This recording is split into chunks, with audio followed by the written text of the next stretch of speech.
Hey, what's up guys, Sir Emanon here, and welcome to another feature match commentary on the channel today. So this is going to be another top 8 feature match from my online Discord tournament, and it's going to be featuring GraboidFan31 on Dinosaur versus LO there on Subterror Numeron.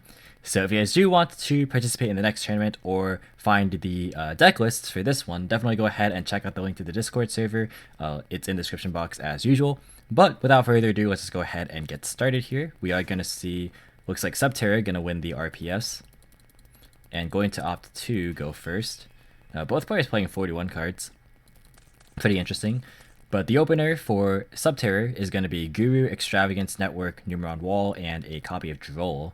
So this is a fairly strong hand. It has access to both of the engines here. Ideally, you would want City so you can actually use your Guru. So this way, you kind of have to play a little bit behind by one turn, but it's not that big of a deal because if you're Zexa locking them, then you get to play next turn anyways. So this is a good hand. And then for Dino, we're going to see the hand be Overraptor, UCT, Gamma, Lost World, and Extravagance. So they both have an Extravagance, by the way. This hand is quite good. Lost World OV is also always pretty good. Gamma could be impactful depending on when Zexal gets used, but you can always play around it by just not shotgunning it. So let's see how that plays out. Main phase 1, going to go ahead and activate Extravagance. It's going to banish 6 to draw Dark Magician and Fiendus. So it looks like he's on the Dragoon stuff as well. He banished only a couple of Gates and one each of the Dragoon and Verte. I do kind of wonder the ratios for these. I have their deck lists, but not in front of me as I'm casting. But we'll go ahead and see a Numeron Wall be used next. That's going to activate a copy of Network from deck. Network can then be used. That's going to send a copy of Calling for cost. Going to summon out, I would assume, 3 Gates to display around a Biru. So it's going to be 4, 3, and 2. And then summon out a copy of Zexal. And then set Guru and pass. For turn, we're going to see a top deck Crow. That's not going to be very impactful this matchup. I guess it could stop Fiendus later, but it's not going to be super relevant right now. Oh, he's going to use Standby Phase Zexal, and that's going to be met with the Gamma here. So that is quite punishing, because this Fiendus is not online because his Guru is face down, and the Droll is the only form of defense, which could be useful against his hand, but Overraptor can always still just send, like, Misk. Although, to be fair, it also stops Archosaur, so that's not too bad. But the Gamma definitely going to be very, very rough here. So we're going to move to main phase and activate Extravagance from GraboidFan of his own. That's going to banish 6 to draw a Fossil Dig and Ash. He's going to get Drolled, so this Fossil Dig is not going to be used this turn, but could definitely be better, or used for next turn. He didn't banish anything important. He's going to use Droll on Resolution. And next he's going to... Ooh, is he going to actually make Omega here? Definitely can. No, he's going to go for Phoenix instead to hit the Network, so he doesn't have to deal with that next turn. Fair enough. Gonna pitch the DD Crow there. And then next he's gonna go for Lost World and an Overraptor, so he can do that combo. OV Chainlink 1, Lost World Chainlink 2. Gonna summon a token to his opponent's board and then use that to send a copy of Misk. So it's a little awkward because, again, like, Archosaur doesn't actually accomplish anything this turn under Droll, but this still should be pretty strong. He can, like, OV pop the token and do stuff.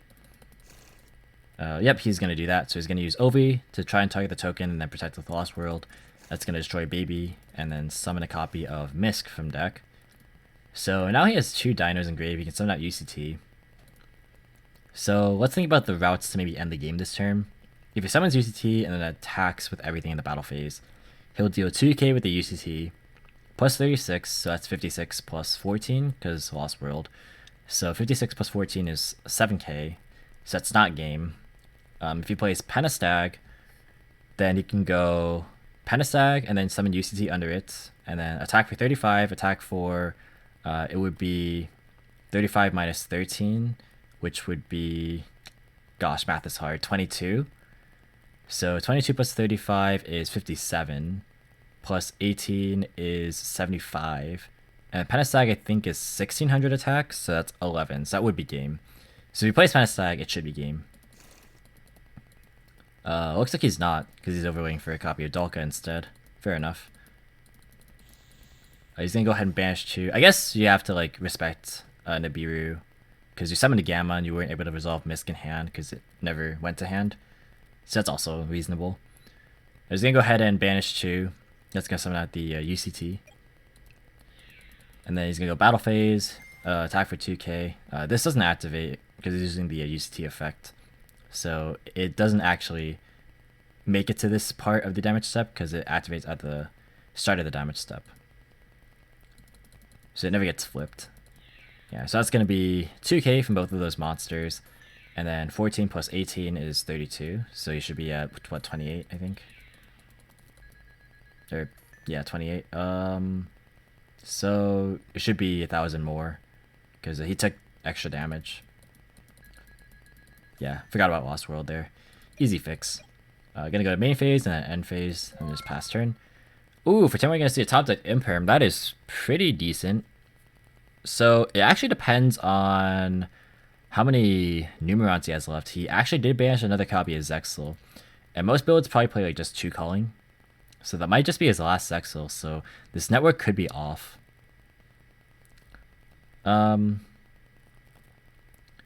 Maybe you go for... if we had access to Zexal, we could try and like imperm the UCT and then just try and beat over the Dalka, but I think he just loses here regardless. There's not really a good play he can make against the Ash UCT Dalka. He's gonna imperm target Dalka, and then he's gonna summon the Fiendus. Oh, he said he misclicked. Okay, so he's gonna go for network instead. That's gonna send calling and then summon like a couple of gates. That's gonna definitely just all get flipped. But even if he negated this instead of the Dalka, like the Dalka can just negate the activation of each of these. So yeah, I don't really see a way that their Subterror was getting out of this game.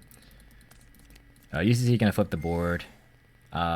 Phoenix actually can't activate because calling's restriction, but it's not really gonna matter anyway because like even if like you're able to bring back Guru, right? The UCG just cleans up the whole board, so it's not gonna be that relevant. Yeah, he said it didn't really matter either way. So that's gonna be it for game 1. We're gonna move to game 2 now, and we're gonna see Subterror Numeron go first again. If you guys are enjoying this commentary, be sure to give the video a like, as well as subscribe if you are new here and enjoy this style of video. But we're gonna see the opening hand for Subterror Numeron be double copies of There Can Be Only One, a Pot of Extravagance, a Terraforming, and a Solemn Strike. So this hand is also pretty good. It has a Floodgate, which is decent against Dino, depending on what outs they play. And they also have Strike, as well as a way to access either Engine and Extravagance as well. Meanwhile, Dino's hand is going to be Petite Pteranodon, Imperm, Miscellaneousaurus, Falsidig, and Ash. So this hand is also pretty strong. We'll see how he navigates through There Can Be Only One, because it is possible, since like Archosaur and stuff can turn into like Linkuriboh, and we know he plays like Phoenix as well, so that's like a possible out. He's gonna go main phase 1, activate Extravagance, so it's gonna be Ash. He banished duplicate copies of Trini. I don't know if that's gonna matter though, because they never summon all 4 anyway. He's gonna go for Terraforming to add a copy of Network. Yeah, that's not gonna preclude him from making this play. Gonna send Calling off of the Network and then summon 3 gates. Pretty much everything but 3. Yeah, and then go ahead and overlay those for his Zexal. And then set a copy of There Can Be and strike. He's gonna hold the other There Can Be and pass. So for turn we're gonna see top to Overraptor. I mean that's just the cherry on top. We did have the Fossil Dig, so I guess it's kind of redundant, but I mean this is like all gas. So hopefully his Zexal is not gonna be used again, just like shotgunned, because he played in a Gamma last time. And for those of you guys wondering, Gamma can be used under There Can Be Only One, and it can resolve. So it resolves, it negates the monster, destroys it, and then immediately you have to send one of the side frames to the graveyard. So even if it's already face up, like it doesn't matter if you chain it or if it's already active. You can use Gamma under it. So that's a useful interaction to know. Oh, but he's gonna use the Zexal. Feels bad. He has Imperm for it. But yeah, like maybe he doesn't know about the interaction and is like trying to like bait for Gamma maybe. I mean, I guess he had Strike for Gamma too. That's another thing. But yeah, he has Imperm here. I mean, I just don't think it's usually correct to shotgun this card. It's the same thing with like VFD. Unless if like you're viewing kaijus, I guess, which is a possibility, I suppose. But I mean, at that point you're taking a gamble. So, but like you saw Gamma, right? So I don't know. It's kind of like a toss up at that point. He's gonna chain Imperm, and then there can be only one's gonna be chained to that. I mean that's gonna be fine here, I think. You can afford to play the waiting game right now because there's just no Subterror engine at the moment. Misk is gonna be used from hand. And then the graveyard effect is going to be striked here. That's pretty good, actually. Because like I don't think there's any way to really clear the board at this stage, given how things are going. Oh, he's going back.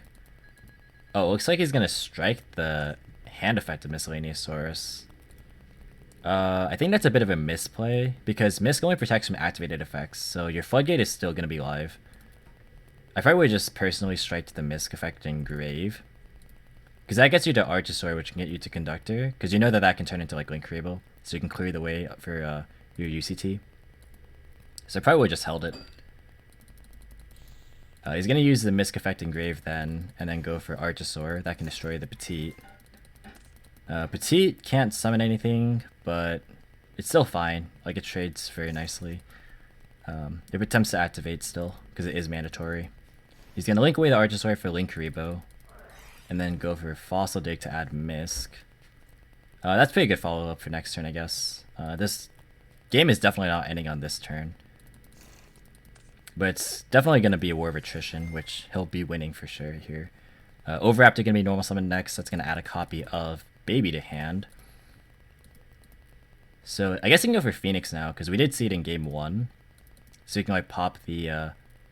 there can be... Or you can pop the Network to prevent follow-up from the Numeron stuff. That would also be reasonable. Yeah, he's gonna link those away for Phoenix. Let's see what he gets rid of. He's thinking on the target. He is gonna get rid of the Network. I like that play a lot. I think it's good. Then he's gonna go for Pill to banish the Ash and the Baby. That's gonna summon out UCT. He's gonna go to Battle Phase, attack for 1,000 and a 19. So that's 29. And he's in a pretty good spot here. Yeah, this is pretty fine. Actually, to be fair, the Numeron Network wouldn't have even been that good of a follow-up with the There Can Be on the field. Because they're all machines. So, like, you could have just actually not even gone for Phoenix and just summoned UCT. But it's not really going to matter in the long run. Especially because the Subterror player's hand just doesn't have anything at the moment. He's going to pass from here. Oh, he draws a copy of Metaverse, so if he's playing Mystic Mine, that could be relevant. That could actually stifle Dino's momentum until he draws an out to it. So we'll see if he plays it. If he's not playing it, though, it's just the end of the game. He's going to set the Metaverse and pass. For turn, Dino's going to draw a Lost World. That's fine. Actually, it would be good against Mystic Mine if he's able to, like, go into any Dino. Like, you can, like, summon a Dino and then give him a token and then link away his whole board. And then that just clears the mine. Oh wait, he can't really do that under There Can Be though, so he'd like have to clear the board first.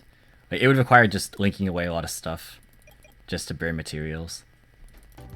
But it looks like Subterror is just gonna admit defeat after Dino goes to battle phase. Yeah, I guess he's not playing Mystic Mine then. So that's just a very fast 2-0.